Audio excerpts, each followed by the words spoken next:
मंदिर में बैठे हुए श्री पंडरीनाथ भगवान कमर पे हाथ धर के बैठे हैं और बैठे बैठे रुक्मणी जी से कह रहे हैं, रुक्मणी जी। बोले हाँ मेरा मन नहीं लग रहा यहाँ पर।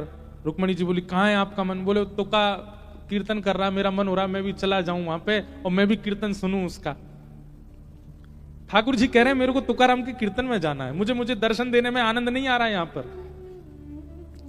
रुक्मणी जी बोली लाखों वैष्णव खड़े हैं कतार में दर्शन के लिए, चुपचाप खड़े रहिए यहीं पे। खड़े रहे बेचारे ऐसे। थोड़ी देर बाद ठाकुर जी फिर बोले रुक्मणी हमारा बिल्कुल मन नहीं लग रहा, हमारा जैसे जैसे तुकाराम जी उर्द बाहु होकर के कीर्तन करते हैं और अपनी स्वर लहरियों को खूब तेजी से गाने लगते हैं, मन मेरा और ज्यादा आतुर होता है जाकर के सुनने का। रुक्मणी जी बोली देखिए आप कितना बड़ा अपराध करेंगे, एक तो आप दर्शन छोड़ करके जाएंगे, लाखों वैष्णव बेचारे खड़े रह जाएंगे, ऊपर से आप वहां कीर्तन में जैसे ही जाओगे तो जितने लोग कीर्तन कर रहे हैं सब आपकी ओर आकृष्ट हो जाएंगे, कीर्तन सब छोड़ देंगे, सबको अपराध लगेगा। ठाकुर जी फिर रुक गए, बोले बात तो सही है, कीर्तन में विघ्न नहीं बनना चाहिए, भले ही हम भगवान हैं। लेकिन तुकाराम जी की स्वर लहरियां ठाकुर जी के कान में जा जा करके इतना ठाकुर जी को व्याकुल कर रही हैं। ठाकुर जी बोले सुनो तुम अपनी चुनरी दे दो, हमारी काली कमली दे दो, हम ओढ़ के छुप छुपा के चले जाएंगे, पीछे जाके एकांत में बैठ जाएंगे, किसी को पता नहीं चलेगा कि मैं आया हूं, पर मुझे जाने दो। रुक्मणी जी बोली कीर्तन के प्रति अपराधों में एक अपराध यह भी है कि कोई बहुत उत्सुकता से जाना चाह रहा हो और कोई उसको ना जाने दे रहा हो, यह भी एक अपराध है। तो ये अपराध से मैं बचना चाहूंगी। आप इतने तत्पर इतने उत्सुक हो रहे हैं कीर्तन में जाने को, मैं रोकूं? जाइए। ठाकुर जी महाराज ऐसे मुंह बिल्कुल ढक करके और बढ़िया काली सौल ओढ़ करके लंबी सी डाल करके और बिल्कुल अपनी पीतांबरी वगैरह सब छुपा ली उसमें, और तुकाराम जी के कीर्तन में जाकर के श्री ठाकुर जी खड़े हो गए। लेकिन श्री तुकाराम जी का कीर्तन वो तो हर बार एक उत्ताल उर्मियों को प्रकट करता जा रहा था, एक अद्भुत तरंग लहर की तरह समाज में और सब बैठे हुए श्रोताओं में आ रही थी।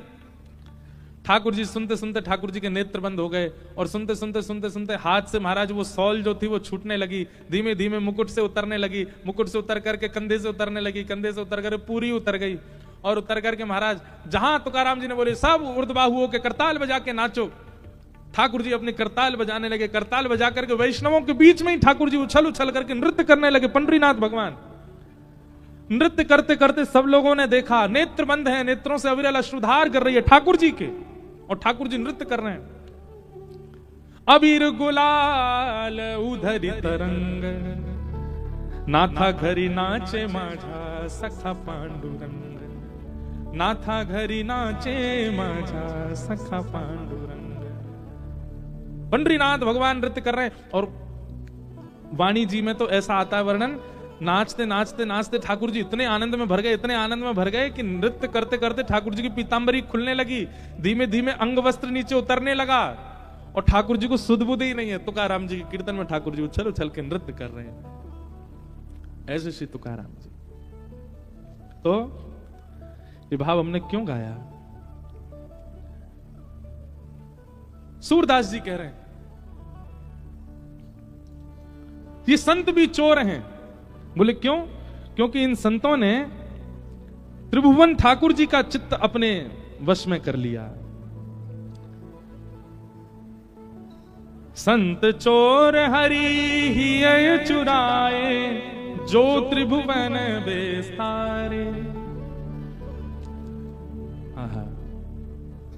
सूरदास जी कह रहे हैं सब मिल चोरी करी श्याम की, जो जा से बन आए, सूरदास सट कहां लगी वरणो, माखन चोर कन्हाई। सूरदास जी कह रहे हैं सब ने मिलकर के ठाकुर जी की चोरी करी, पर कहा बताऊं भैया, अंत में घुमा फिरा करके चोर केवल ठाकुर जी कहलाए गए। कौन है? बोले ये माखन चोर। ये कौन है? बोले चित्त चोर। ये कौन है? हृदय चोर।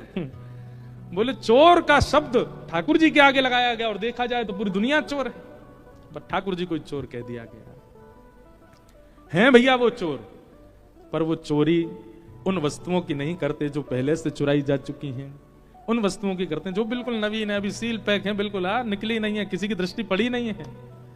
हमारे चित्त को ऐसा बनाने की क्षमता केवल संतों में, केवल कथा में, केवल सत्संग में। हमारा चित्त सब जगह से ला करके इकट्ठा कर दिया जाएगा, और फिर जब द्वारिकाधीश के सन्मुख जाओगे हरण कर लेंगे। ऐसे परम सत्य परमात्मा को हम बारंबार प्रणाम करते हैं। सत्यम परम धीमहि, वो चोर है पर फिर भी परम सत्य है। संसार में व्यक्ति जो होता है वो वही दिखता है, पर ठाकुर जी हैं चोर, पर दिखते कैसे? बोले परम सत्य। एक लीला है हमारे ब्रज की कि दुर्वासा जी आए, बड़ी प्रसिद्ध लीला है। तो दुर्वासा जी यमुना पल्ली पार आके बैठ गए। सब गोपी गई ठाकुर जी के पास, बोले लाला, बोले हम बे बताओ क्या बात है? बोले एक महात्मा आयो ब्रजमंडल में। ठाकुर जी बोले अच्छा कौन सा महात्मा? बोले दुर्वासा नाम है बाको। गोपी से ठाकुर जी बोले तो कहा काम है मुझे, कहा काम बताओ। बोले हम सब उनको दर्शन करनो चाहे, हम सब उनको प्रणाम करनो चाहे। ठाकुर जी बोले भैया देखो ये दुर्वासा तो एक ही दुर्वा है, बाकी तो मैं तो पूरी दुर्वान को खान हूं, मुझे प्रणाम कर लो। सबसे बड़ा संत महात्मा तो मैं ही हूं। गोपी अरे तुम कौन सी संतन के चक्कर में पड़ी हो, मुझे प्रणाम कर लो चलो।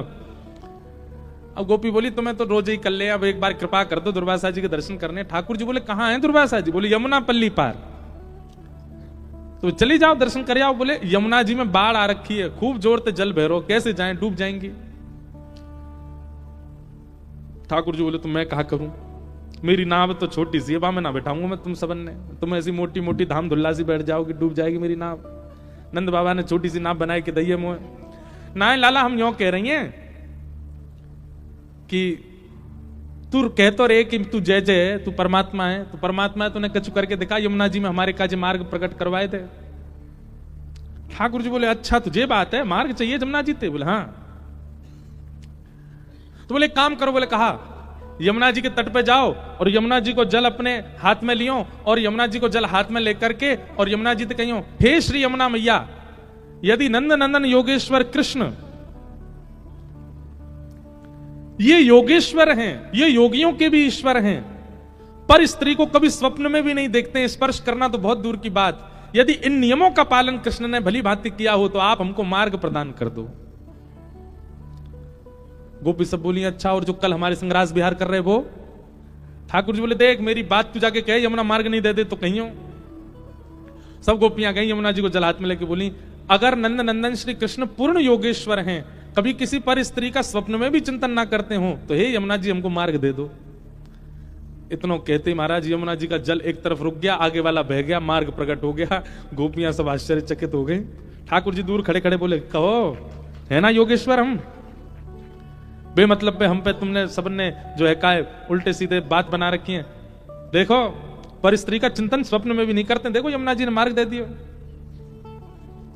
गोपी सब ठाकुर जी तो बोली लाला तू तो बड़ो कृपा हमको मार्ग, अब हम दुर्वासा जी पर जा रही हैं, कहाँ लेके जाएं? बोले बढ़िया 56 भोग बना के लेके जाओ ग्रंथ। सब गोपियां अपने घर से बढ़िया बढ़िया सामग्री लेकर के गई, पल्ली पार पहुंच गई, दुर्वासा जी के दर्शन किए, दुर्वासा जी को प्रणाम कियो। दुर्वासा जी हम सब ब्रज की गोपांगनाएं हैं, आपके दर्शन को आए। दुर्वासा जी बोले अच्छा आप क्या लेके आई हो? बोले हम सब सामग्री लाई, आपकी इच्छा हो तो हम ब्रजवासियों में एक गुण बताएं आपको, ब्रजवासी और कुछ नहीं जानते, पवाना बहुत अच्छा जानते हैं। अब धीरे धीरे दिल्ली की बहुत नजर पड़ गई है वृंदावन पर, इसलिए ब्रजवासी पवाते कम है, ब्रजवासी पवाते बहुत हैं। संतों में प्रसिद्धि है कि भाई ब्रज के ब्रजवासी पवा में बहुत जोड़ते, बहुत बढ़िया पवा में। हमारी पूज्य नानी, उनका तो ऐसा स्वरूप स्वभाव था कि वो कहीं भी जाती थी ना तो राशन अपने बैग में ही धर के ले जाती। कोई संत मिल जाए बाबा नेक में कछु पवाए दूं, वहीं अग्नि चेताई लकड़ी जराई और वहीं कछु बनाए के पवा देती। ये उनको स्वरूप। हमारे वृंदावन के जितने संत हैं सब हमको जब भी मिलेंगे तो सब कहते जरूर हैं, कभी कभी कोई याद आ जाए नाना जी की नानी, बोले इंद्रेश जी आपकी नानी जी तो बहुत बढ़िया, कहीं भी कुछ चूल्हा चेताई के पवा देती। ये ब्रजवासियों का स्वरूप है। सब ब्रजांगना गोपियां गईं और दुर्वासा जी से बोली आपकी आज्ञा हो तो हम आपको पवाते हैं। दुर्वासा जी बोले हाँ लाओ सामग्री लाओ। एक गोपी ने पत्तल रखी, पत्तल में पूड़ी धरे, सब्जी धरे, रायतो धरे, जो जो सामग्री लेके गई सब धरती जाए। दुर्वासा जी पत्तल की ओर देख रहे, बोले क्या कर रही हो लाली? बोले आपके लिए पत्तल सिद्ध कर रहे हैं। दुर्वासा जी बोले ये सब हटाओ, सामग्री पूरी पूरी धर दो सामने। पूड़ी की डलिया, सब्जी के बर्तन सब सामने धर दिए और दुर्वासा जी उठा के सब डलिया की डलिया मुख में डाल लें। एक बार में महाराज मुख नहीं कुआं बन जाए और सब एक साथ ही उड़ेलते जाएं और प्रेम से पाते जाएं। गोपियां सब देख करके बोले बाबा सच में तपस्वी हैं। सबने दर्शन किए, दर्शन करके सब गोपी बोली बाबा यहां आवे के काजे हमने यमुना जी से प्रार्थना करी, लाला ने एक उपाय बतायो, सुभाष से मार्ग मिल गयो, अब हम वापस जानो चाहे, यमुना जी में बड़ी बाढ़ है, आप कोई उपाय बता दो, आप तो बड़े सिद्ध महात्मा हो, बताओ। एक क्षण में तो आप सबरी पत्तल की पत्तल कहा, डलिया की डलिया उड़ेल ली आपने मुंह में, हमारे काजे कछु उच्छिष्ट भी नहीं छोड़ो। अब यहां से वापस जावे को कछु आप उपाय बता दो, कोई मंत्र बताए दो। दुर्वासा जी बोले यमुना जी पे जाओ, यमुना जल लेकर के कहना श्री दुर्वासा जी केवल दूरवा ही खाते हो और कुछ भी कभी सेवन ना करते हो, तो हे यमुना मैया हमको मार्ग दे दो। गोपी सब एक दूसरे देखने लगे, बोले अभी जो हमारे 56 भोग चट्ट कर दिए वो ये कह रहे हैं दूरवा खाते हैं। दूरवा मतलब घास, एक घास। दुर्वासा जी बोले जाओ जाओ यमुना जी से कहो। सब गोपी गई, हे यमुना मैया दुर्वासा जी अगर एक दूरबा ही खाते हो तो आप मार्ग दे दो। इतने में यमुना जी एक तरफ रुक गई, एक तरफ का पानी निकल गया, मार्ग मिल गया। सब गोपियां उस पर पार हो गई, पर ताम्रवर्ण हो रहा था सबके मुखमंडल का। पल्ली तरफ ठाकुर जी खड़े, ठाकुर जी कहो गोपी दर्शन है गए दुर्वासा जी के, कैसे रहे दर्शन, आज कहां प्राप्त कियो सत्संग में। गोपी बोली एक ही चीज प्राप्त करी, बोले कहा, बोले तुम झूठे, तुम्हारो दुर्वासा झूठो और तुम दोनों की झूठी साक्षी मानने वाली है, जमुना झूठी है, तुम सबरे झूठे हो। बोले तुम कह रहे हो तुम परम योगेश्वर और वो दुर्वासा जी कह रहे हो वो दुर्वा खाते हैं और दोनों की साक्षी दे रही है यमुना। ठाकुर जी बोले प्रत्यक्ष दृष्टि से देखोगे तो ये झूठ दिखेगा, लेकिन वास्तविकता यही है कि मैं योगेश्वर हूं। स्त्री पुरुष का भेद मेरे चित्त में नहीं आता, कभी किसी पर स्त्री क्या किसी का भी काम भाव से तो चिंतन मैंने किया ही नहीं है, इसलिए यमुना ने मार्ग दिया। और दूसरी बात दुर्वासा जी, वहां दुर्वासा जी को आपने 56 भोग दिए, प्रत्यक्ष दृष्टि में आपको लगा कि उन्होंने सब पाया, पर अप्रत्यक्ष भाव से वे दूरवा ही ग्रहण करते हैं। उनका किसी वस्तु के प्रति कभी पूड़ी खाई, सब्जी खाई, खीर खा गए, कड़ी खा गए, ये प्रत्यक्ष दिखा, पर उनके मन ने कुछ भी स्वीकार नहीं किया, वो प्रत्यक्ष भाव से दुर्वासा ही हैं। और इन दोनों की साक्षी मानने वाली यमुना ये परम सत्या है। अप्रत्यक्ष भाव से मेरा रूप दिखा नहीं है, इसलिए तुमको बहम लग रहा है। ठीक वैसे ही बंधुओं, ठाकुर जी को चोर चोर चोर सब जगह कहा गया, पर ठाकुर जी चोर नहीं, ठाकुर जी रक्षक हैं। हम सबको कहीं हमारी चोरी हो ना जाए उससे बचाने वाले ठाकुर जी। ऐसे परम सत्य श्री ठाकुर जी को हम प्रणाम करते हैं। सत्यम परम धीमहि, ऐसे परम सत्य परमात्मा को हम वंदन करते हैं। श्रीमद् भागवत के 2 श्लोक में विषय, अधिकारी, संबंध और प्रयोजन 4 बातें बताई गई। धर्म प्रोजित कई तवोत्र परमो निर्मत्सराणां सतां वैद्यं वास्तवमत्र वस्तु शिवदं तापत्रयोन्मूलनम् श्रीमद्भागवते महामुनिकृते किंवा परैरीश्वरः सद्यो हृदयवरुध्यते त्रिकृतभिः शुश्रूषुभिस्तच्छणा। ध्यान से सुनिएगा। सबसे पहली बात, भागवत जी का विषय क्या, मैं बहुत विस्तार से इस भाव को बताता हूं, यहां भी बताऊं। धर्म प्रोजित कई तवोत्र परमो, परम धर्म की इच्छा चित्त में प्रकट होना, यह भागवत का विषय है। धर्म और परम धर्म ये 2 बात होती हैं। धर्म होता है देह कल्याण और परम धर्म होता है आत्म कल्याण। आप भोजन करते हैं, आप सोते हैं, आप जलपान करते हैं, ये सब धर्म कहलाते हैं। आप 10 बजे सो जाते हैं, 11 बजे तक नहीं उठते हैं, यह भी धर्म है। आप 4 बजे सुबह उठ जाते हैं, यह भी धर्म है। आप दर्शन के लिए द्वारिका जाते हैं, यह भी धर्म है। आप परिक्रमा प्रदक्षिणा करते हैं पैरों से, यह भी धर्म है। पर परम धर्म क्या है? परम धर्म जहां देह प्रधान नहीं है, आत्मा प्रधान है, उसको परम धर्म कहा जाता है। कथा सुन रहे हैं, ये क्या है? ये परम धर्म है।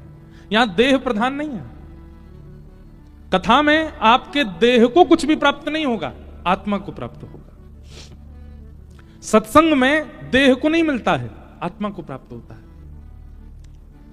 हमारे वृंदावन के पूज्य श्री प्रेमानंद जी महाराज, उनका प्रवचन लाखों लोग सुनते हैं, करोड़ों लोग सुनते हैं, और 2 बजे महाराज रात में इतनी कड़ाके की सर्दी में भी लोग खड़े रहते हैं उनके दर्शन को। क्यों? देह को नहीं पोषण किया उन्होंने, चित्त को पोषण किया, आत्मा को पोषण। और जब आत्मा पोषित होती है ना, तो व्यक्ति देह के अभिमान से परे हो जाता है। आत्मा जब पुष्ट हो जाती है तो देह का फिर अभिमान नहीं रहता व्यक्ति को। मुझे नींद आ रही है, मुझे सोना है, मुझे 6 घंटे से पहले मत उठाना, यह भी एक देह अभिमान है। परंतु परम वैष्णव बीतराग भक्त होता है ना, वो केवल उतना ही सोता है जितने में उसका काम हो जाए। कई बार तो भक्त जन ऐसे भी हैं, वो ज्यादा से ज्यादा, हमारे ब्रज में तो कई ऐसे भक्तों के मैंने दर्शन किए, 2 घंटा सोते हैं बस। साइंस घूम जाती है, डॉक्टरों का सिर घूम जाता, बोले ये हो ही नहीं सकता, 2 घंटा कोई कैसे सो करके जीवित रह सकता है, पर रहते हैं। जब आत्मा पोषित होती है तो देह दास बन जाता है। अभी क्या है? अभी हमारा देह स्वामी है और आत्मा उसकी दास है। भागवत जी क्या करती हैं? भागवत जी आत्मा को स्वामी बना के देह को दास बनाती है, फिर आत्मा अपने कल्याण के मार्ग पर चलने लग जाती है, देह की प्राधान्यता नहीं होती। ये सब बातें बहुत बहुत ध्यान से सुननी है आपको।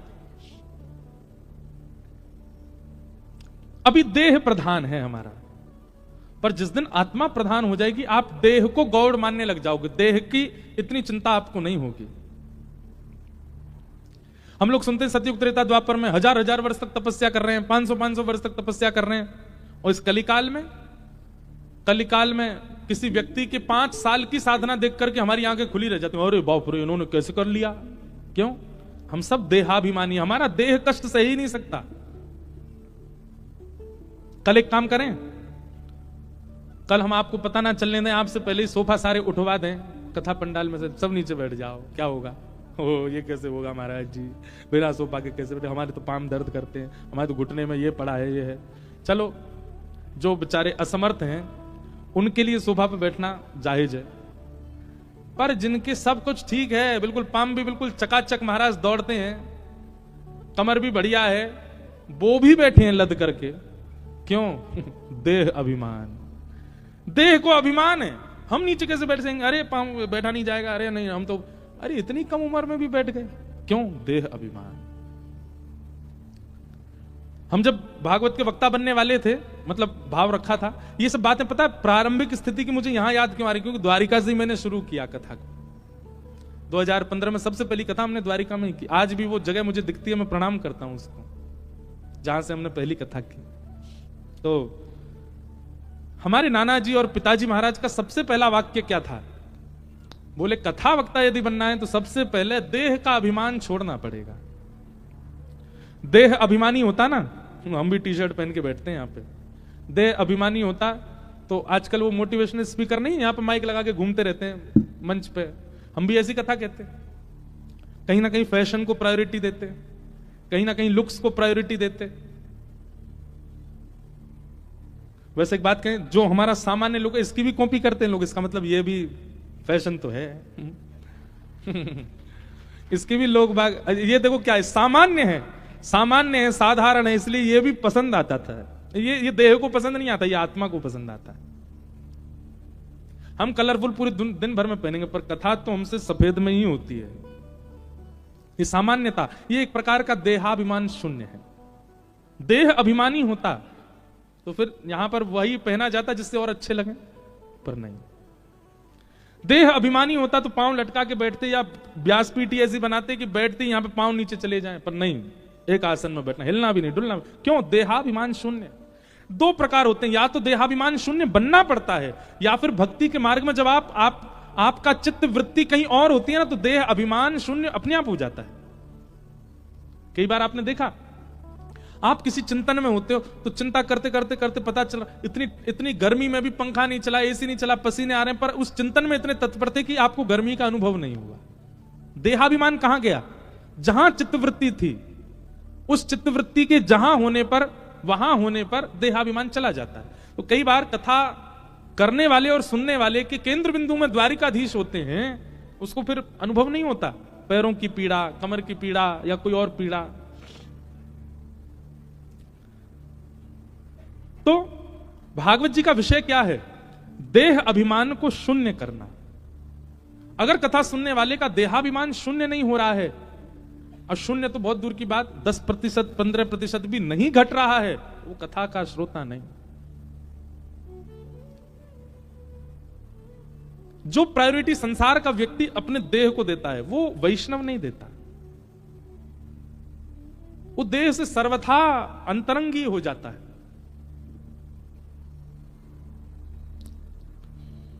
यहां कई वैष्णव ऐसे हैं जो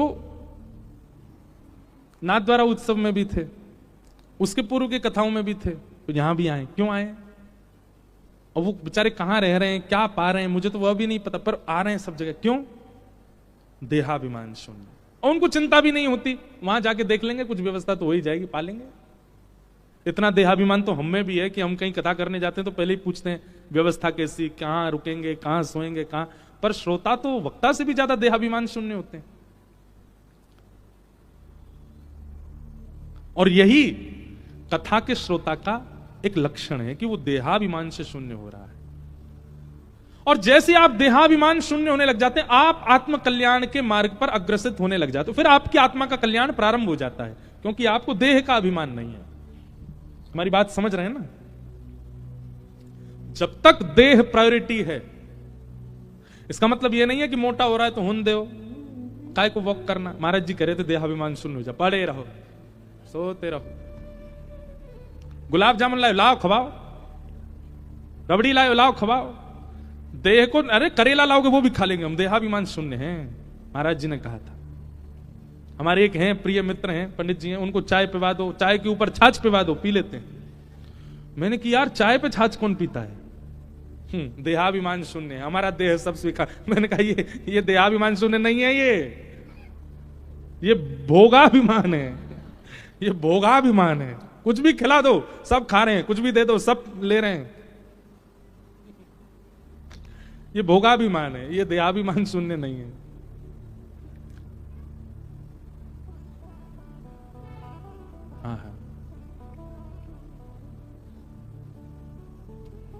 देहाभिमानी कैसा होता है? देहाभिमान शून्य व्यक्ति कैसा होता है?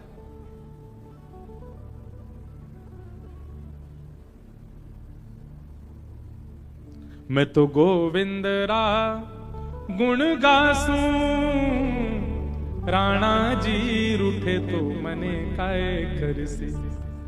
मैं तो गोविंद रा, मीराबाई कह रही हैं, गुण गासूं, राणा जी रूठे तो मने काय करसी। देहाभिमान ऐसा होता है। राणा जी रूठे, इनके रूठने से क्या फर्क पड़ता है?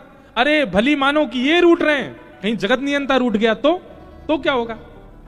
रूठे चाहे राजा वासे कछु न काजा, एक तू ही महाराजा और कौन पास जाएंगे। रूठे चाहे भाई वासे कछु न भलाई, एक तू ही है सहाई और कौन को सराहेंगे। रूठे चाहे शत्रु और मित्र आठों याम, एक तेरे चरणन के नेह को निभाएंगे। जग सारा झूठा एक तू ही है अनूठा, रूठ जाए चाहे सारा जग पर तू ना रूठा चाहिए। हमारे फूफा जी रूठ के चले गए हैं, महाराज जी क्या करें, कथा में बुलाया था उनको, कल रात में रबड़ी खत्म हो गई, उनको मिली नहीं, रूठ के चले गए महाराज जी। अरे फूफा जी के रूठने से क्या होगा? जीजा जी के रूठने से क्या होगा? बच्चों के रूठने से क्या होगा? कुछ नहीं, ये तो संसार है, ये आपसे सदैव प्रसन्न नहीं रह सकता।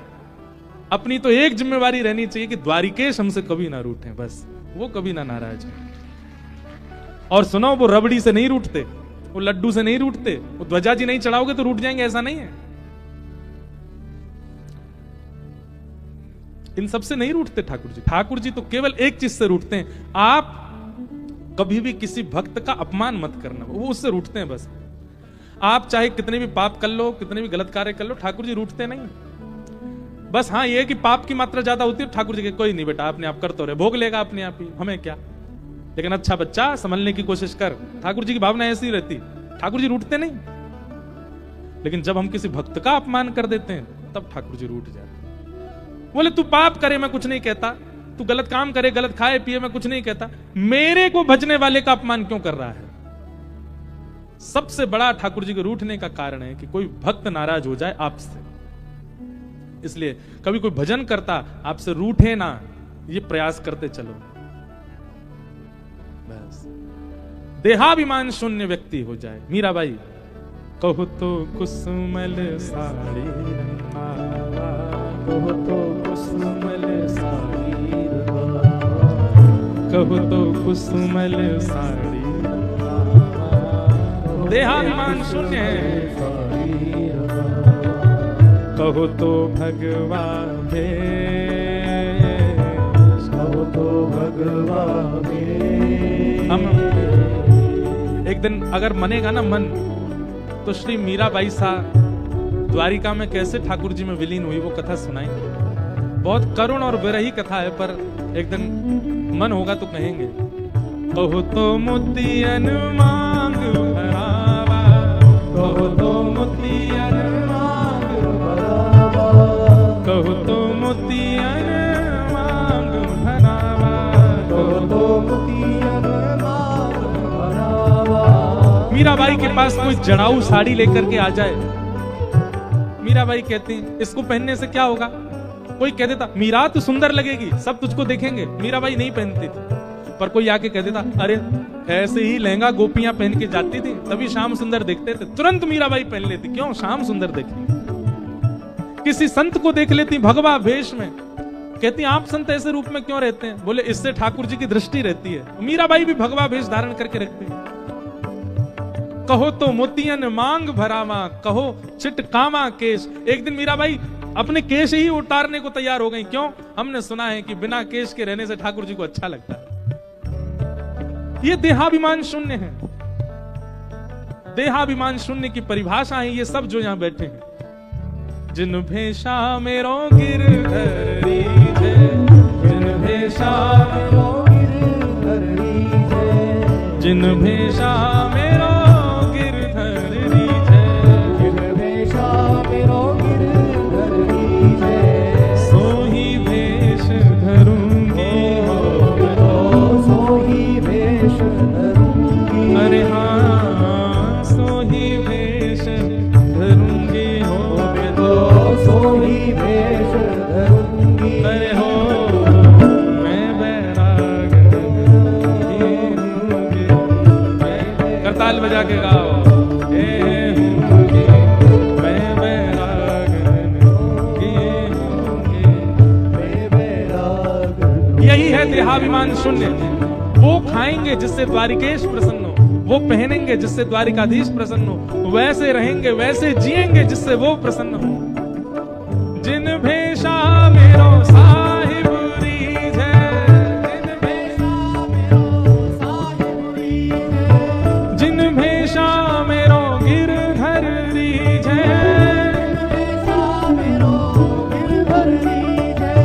जिन भेषा मेरो साबरो रीझ है, जिन भेषा मेरो साबरो रीझ है, जिन भेषा राधा रमण जुरी है, जिन भेषा राधा रमण जुरी है, सोही भेष धरूंगी हो मैं तो, सोही भेष धरूंगी। अरे हाँ मैं तो सोही भेष धरूंगी हो मैं तो, सोही भेष धरूंगी हो। मैं बैरागन होंगी, मैं बैरागन होंगी, मैं बैरागन होंगी, मैं बैरागन। बोलो द्वारिकाधीश की।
यहाँ तो खाली खो, यहाँ तो खाली खो। मात पिता परिवार सोई है, मात पिता परिवार सोई है, मात पिता परिवार सोई है, मात पिता परिवार सोई है।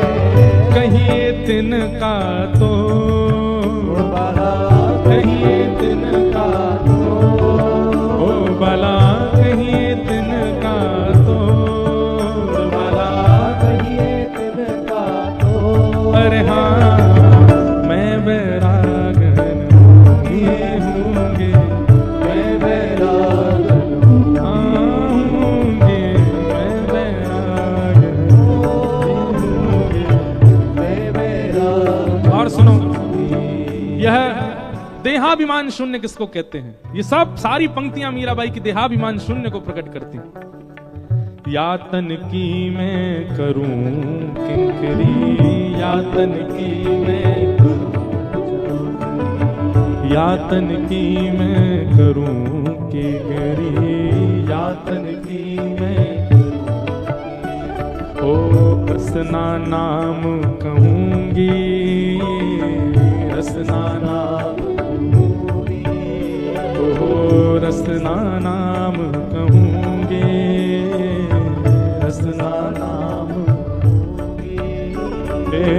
मीरा के प्रभु गिरधर नागर, मीरा के प्रभु गिरधर नागर, मीरा के प्रभु गिरधर नागर, मीरा के प्रभु गिरधर नागर। मैं तो साधु संग रहूंगी हो, मैं तो साधु संग रहूंगी, हे मैं तो साधा संग रहूंगी हो, मैं तो साधा संग रहूंगी। अरे हाँ मैं बैरागन होंगी, मैं बैरागन होंगी, मैं बैरागन होंगी, मैं बैरागन होंगी। ओ बाला मैं बैरागन होंगी, होंगी, मैं बैरागन होंगी, मैं बैरागन होंगी, मैं बैरागन होंगी, मैं बैरागन होंगी, मैं बैरागन होंगी, मैं बैरागन हाँ होंगी, मैं बैरागन होंगी, मैं बैरागन। ये है देहाभिमान शून्य। सुनना बहुत आसान, करना उतना ही कठिन, पर जितना हो करो। किसी एक इंद्रिय को भी आपने अगर अभिमान शून्य कर लिया तो भी भगवत कृपा हो जाएगी। कोई एक इंद्रिय भी आपकी संभल जाए, सुधर जाए, वो संसार के वशीभूत ना हो बस। और विशेष रूप से अगर ये पंच, आंख, नाक, जीव, कान और त्वचा, रूप रस स्पर्श गंध शब्द की भोक्ता, इन पांचों में से अगर एक भी ठाकुर जी के सन्मुख हो गई पूर्ण रूपेण, मतलब आंखों से देखना है तो केवल ठाकुर जी को देखना है, या भगवत संबंधी भावों को देखना है, उसके अलावा किसी के प्रति हमारी उत्सुकता बढ़ेगी ही नहीं। आंख नहीं कर पा रहे तो कानों से केवल भगवत चर्चा सुननी है, भगवत लीला सुननी है, भगवत गुण सुनने हैं, भगवत कथा सुननी है। इन कानों से और कुछ सुनना ही नहीं। आंख भी नहीं हो पा रही, कान भी नहीं हो पा रहे, तो जिह्वा को ही डाल दो ठाकुर जी के चरणों में। इस जीव से केवल प्रसाद ग्रहण करेंगे। प्रसाद के अलावा कुछ भी, कितने भी बहुव्यंजन क्यों ना बने हो, भगवत प्रसाद नहीं है तो ग्रहण नहीं करेंगे। इन तीनों इंद्रियां, ये तीनों ही खतरनाक हैं, जीव, आंख और कान।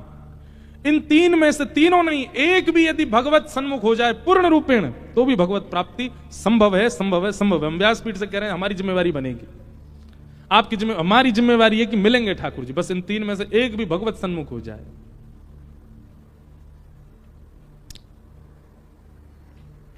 देहाभिमान शून्य। भागवत जी के द्वितीय श्लोक के प्रथम भाव में विषय बताया गया। भागवत जी देहाभिमान शून्य बनाती। इससे बड़ा देहाभिमान शून्यता क्या होगी? जब से आप कथा में बैठे हैं तब से कम स्थिरता तो है। इतने स्थिर आप सामान्य दिनों में नहीं रहते जितने स्थिर अभी बैठे हो। किस वजह से? कथा। एक दिन में जब इतना कमाल कथा कर सकती है तो पूरा जीवन ही अगर कथा को दे दिया जाए तो फिर क्या हो?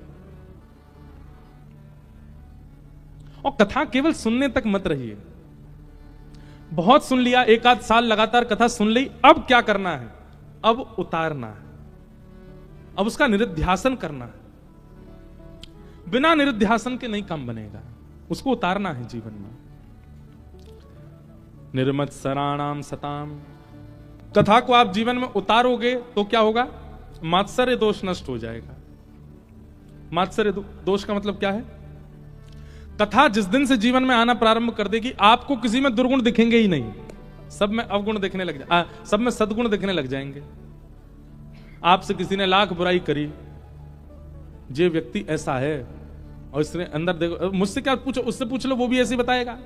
आपने 100 लोगों से पूछा, 100 लोगों ने उसकी बुराई करी, अरे नहीं तो ऐसा ही है, ऐसा ही, ऐसा ही। पर वो व्यक्ति जैसे ही आपके सामने आया, आपके सामने आते ही आपको उसमें अवगुण नहीं दिखा, आपको उसमें गुण ही गुण दिखे।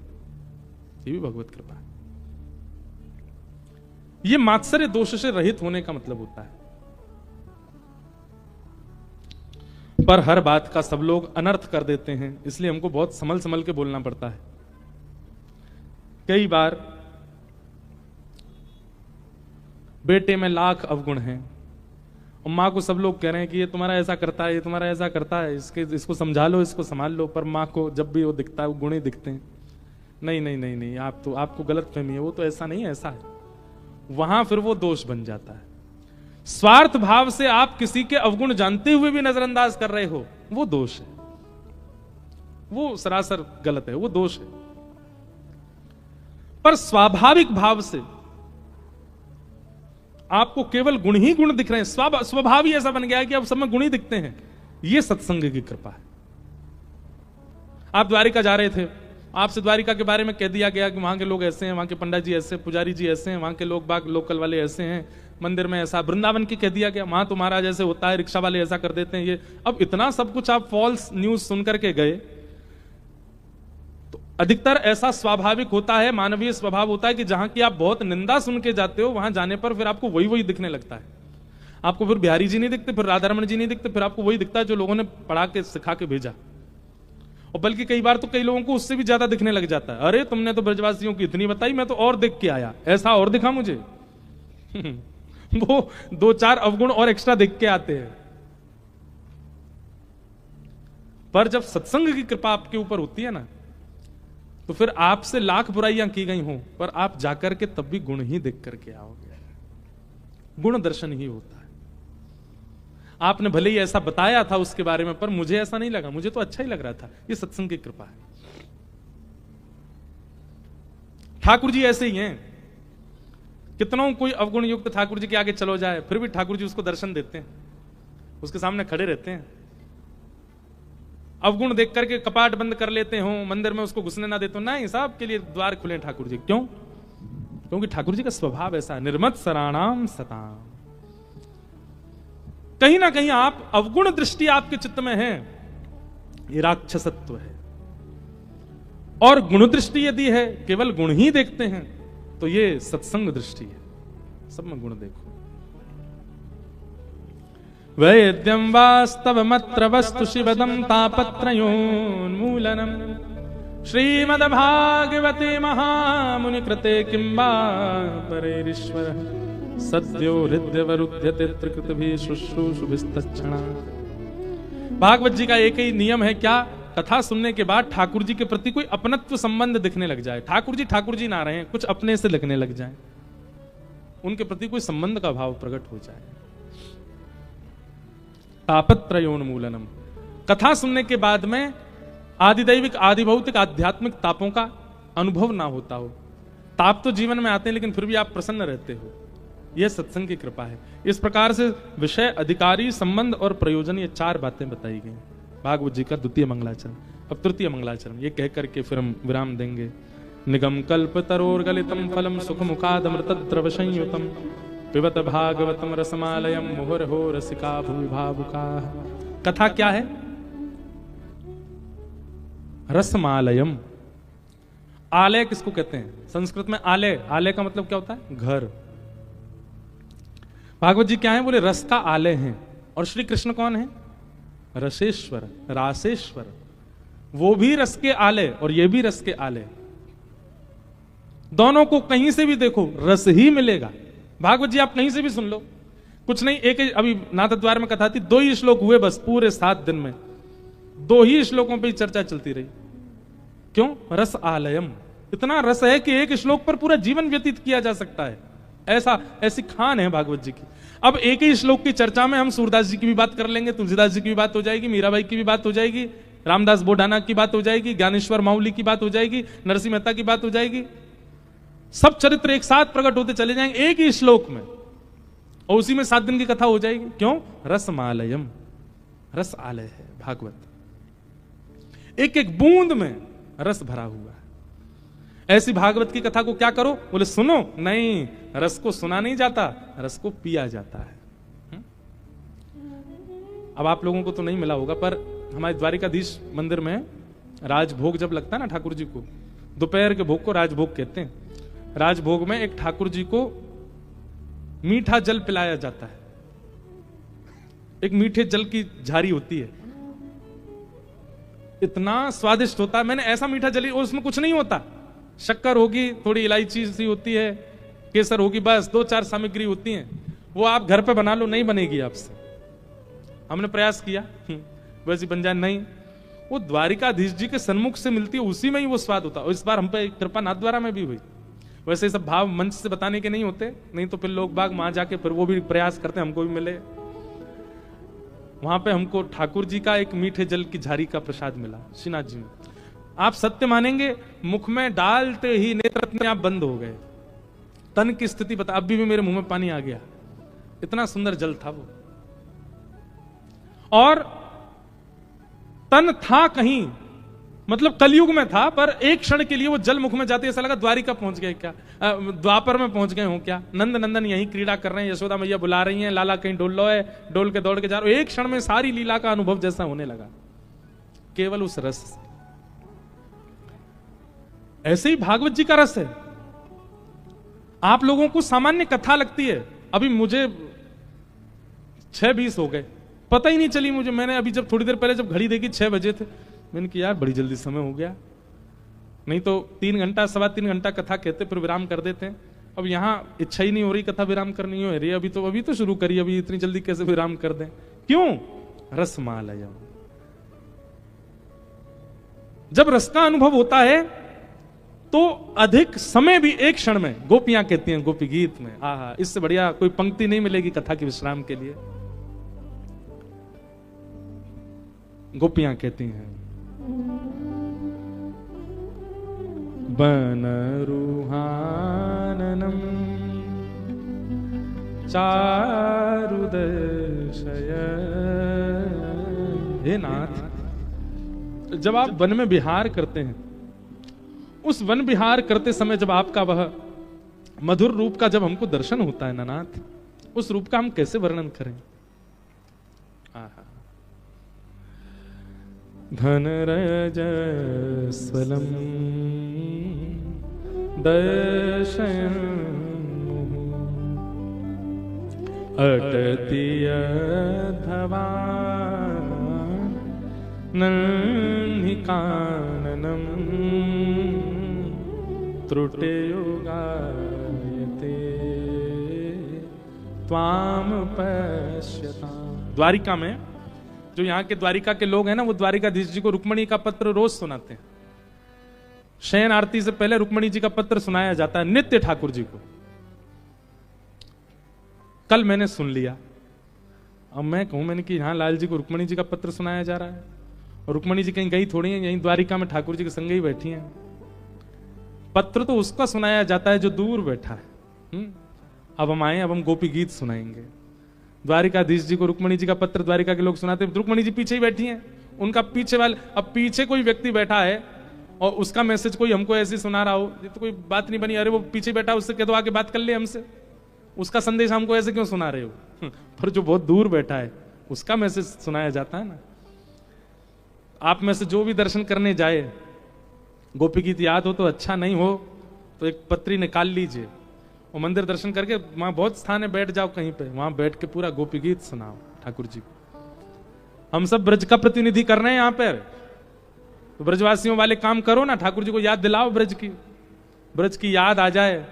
और ब्रज की याद ठाकुर जी को आ गई, हमको कैसे पता चले? रात में सोते सोते द्वारिकाधीश ही दिखेंगे सपने में।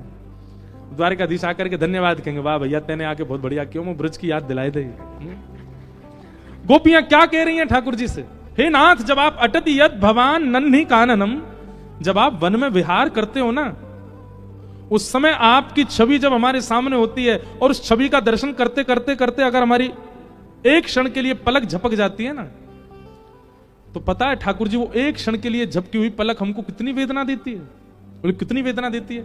बोले जैसा ऐसे लगता है मानो त्रुटिर युगायते त्वाम पश्यताम, 3 युग बीत गए हों आपको देखे बिना, आपको देखे बगैर 3 युग बीत गए हों, ऐसा लगने लगता है। दर्श बिन दुखन लागे नैन, दर्श बिन दुखन लागे नैन। जब आप सामने होते हो तब पलक अगर झपक जाती है तो दर्द होने लगता है नेत्रों में कि क्यों ये पलक बनाई, जड़ उदीक्षताम, ए विधाता तू जड़ है क्या, तेने पलक क्यों बनाई? क्या तुझे पता नहीं था श्याम सुंदर हमारे सामने आएंगे? अब मुझे तरंगें तो बहुत सारी आ रही हैं। एक बार गोपियों ने किशोरी जी से कहा, हे श्यामाजू, ऐसा कोई उपाय बताओ, ये ठाकुर जी को देखने में पलक बहुत आती है, ऐसे आंखें बहुत झपकनी पड़ती हैं, ऐसा कोई उपाय बताओ कि श्याम सुंदर अनवरत नेत्रों के सामने रहें। तो किशोरी जी सबसे कहती हैं, बोले देखो गोपियों, या बार तो ये संभव नहीं है, ये पलकें तो झपकेंगी, पर हम इतना तप करेंगी, इतना जप करेंगी, इतनी साधना करेंगी, इतनी तपस्या करेंगी कि वह तपस्या के बलते अगले मनवंतर में मैं विधाता बनाऊंगी। किशोरी जी क्या कह रही हैं? अगली बार जब सृष्टि दोबारा बनेगी तो ब्रह्मा का चयन मैं करूंगी। अब की बार ब्रह्मा तो भगवान ने बनाए हैं, अगली बार ब्रह्मा मैं बनाऊंगी, किशोरी जी कह रही हैं। मुझे वो पंक्ति याद नहीं, जो मेरो बस कर पाऊं तो कछु विधि कछु और चलाऊं। किशोरी जी कह रही है मैं अपनी विधि बनाऊंगी। तो सब गोपी बोली आप विधाता बनाओगी? बोले हां मैं विधाता बनाऊंगी। तो फिर विधाता से कहूंगी जैसो मैं कहूं वैसी सृष्टि बना। गोपियां बोली आप कैसी सृष्टि बनवाओगी, आप कैसी दुनिया बनवाओगी? तो किशोरी जी कह रही हैं श्याम सुंदर को देखने वाली दुनिया बने। कैसी? रोम रोम प्रति नयन बनाऊं। ये जितने रोए हैं ना शरीर में, इनका क्या उपयोग है? ब्रह्मा ने काय को बना दिए इतने सारे रोए? इनका कोई उपयोग है? हाथ पे पाम पे सब जगह रोए इतने, इनका क्या उपयोग है? कुछ नहीं। किशोरी जी बोली ये इतने इतने छिद्रों में भी नेत्र प्रकट करवाऊंगी, रोम रोम प्रति नयन बनाऊं। और वो नेत्र भी कैसे बनाऊंगी? बोले बिना पलक वाले, एक टक रहे, पलक ना बनाऊं। बोले कैसे नेत्र होंगे? वो खुले ही रहेंगे, ठाकुर जी को ही देखते रहेंगे, रूप माधुरी का दर्शन करते रहेंगे, कभी पलक झपकेंगे नहीं, रोम रोम से श्री कृष्ण को देखेंगे। तब सखी पूर्ण होंगे हमारे मनोरथ, तब श्याम सुंदर को देखेंगे। बहुत अंतरंग निज भाव है। सोचो कितनी व्याकुल रहती हैं ब्रज की गोपियां ठाकुर जी को देखने के लिए। वो ठाकुर जी द्वारिका आ गए, क्या स्थिति हो रही होगी ब्रजवासियों की।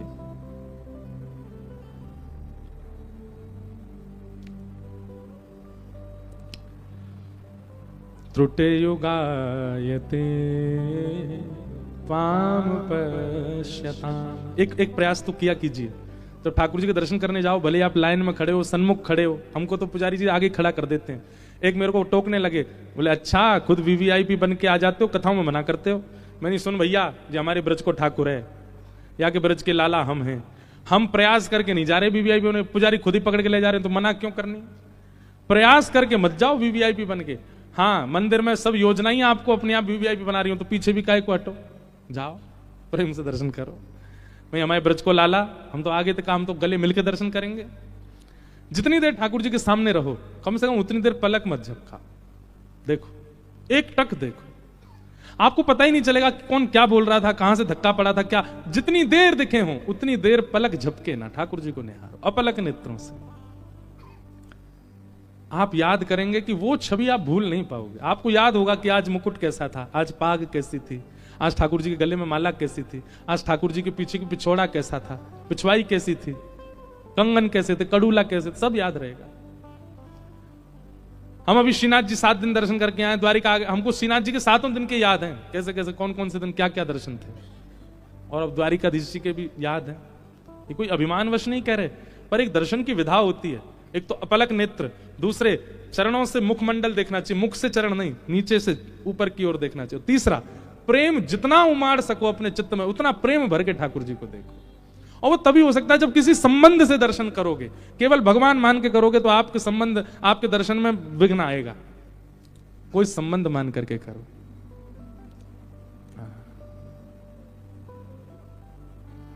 इस भाव से दर्शन करो ठाकुर जी के। त्रुटि युगायते त्वाम पश्यता। गोपियां इस भाव को कह रही हैं। हम सब भागवत जी के 3 मंगलाचरण प्रारंभ कर चुके हैं। अब आगे का भाव कल सुनेंगे 3 बजे से 2:30 बजे। आप सब लोग एकत्रित हो जाइएगा। कल सुबह ध्वजा जी का मनोरथ भी है। जो लोग चलना चाहें सब लोग चलिएगा, और विलंब से जाओ तो बाद में जाके दर्शन करना। वैसे ध्वजा जी बदल जाती हैं, पर सुबह की ध्वजा जी का दर्शन हो जाए तो यह भी एक कृपा है श्री द्वारिकाधीश की। आइए आज के सत्र